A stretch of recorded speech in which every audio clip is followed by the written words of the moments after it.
तो आइए मैं एक ऐसे शायर से मुलाकात कराने आपको जा रहा हूं इस वक्त कि वो शायर लखनऊ में हजरतगंज की सड़क पर एक बार टहल रहा था। एक बहुत बड़ा पेंटर आया और उसके कदमों पर गिर गया। उसने पूछा कि अरे साहब, आप इतने महान कलाकार, इतने बड़े मुसव्विर, आप मेरे कदमों पर कैसे गिर गए? उसने कहा साहब, आपको देख के मेरा एक जिंदगी का बहुत बड़ा मसला हल हो गया। इन्होंने कहा क्या? उसने कहा मैं बहुत दिन से जिन्नात की एक तस्वीर बनाना चाहता था, समझ में नहीं आ रहा था कि जिन्नात कैसा होगा, आपको देख के वो मसला हल हो गया। हमारे डाइस पर इस वक्त जिन्नाती बिरादरी के शायर जनाब आदिल लखनवी तशरीफ रखते हैं। आदिल साहब तशरीफ लाएं और अपने मज़ाहिया और तंजिया कलाम से नवाजें जनाब आदिल लखनवी।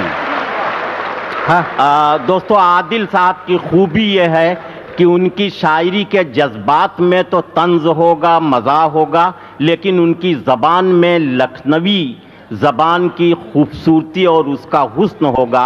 लखनऊ की मज़ाहिया शायरी के हुस्न के बारे में मैं 4 मिसरे आपको सुना देना चाहता हूँ कि क्या वक्त था जब फिक्र रहा करती थी, क्या वक्त था जब फिक्र रहा करती थी, मेहमा कोई आ जाए तो खाना खाऊं।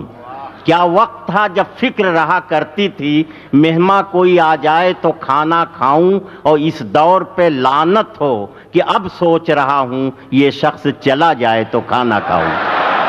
तो ये लखनऊ की ज़बान का हुस्न है और ये हुस्न, ये चाशनी जनाब आदिल लखनवी की ज़बान में आपको मिलेगी और महसूस होगा कि लखनऊ की ज़बान में कितनी शादाबी और शगुफ्तगी है। उसके वाहिद नुमाइंदा जनाब आदिल लखनवी।